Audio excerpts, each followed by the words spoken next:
இன் பிரத்யங்கா வயிறு லக்ஷணா, ஸ்டொமக் லக்ஷணா. ஓகே. நம்பர் 1 சாம உதரம். வயிறை இப்படி பெண்ட் பண்ணி உடைத்து காண்பித்தல், சாம உதரம். Back to normal.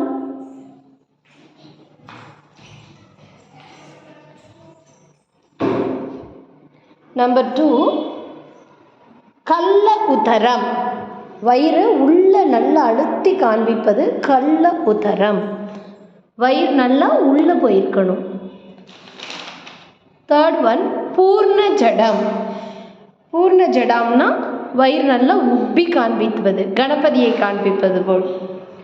ரித்த Purnam, in and out, inhale exhale பண்ணும்போது வயிறு உள்ளே போய் வெளியில் வரும் இல்லையா, அதுதான் ரித்த பூர்ணம்.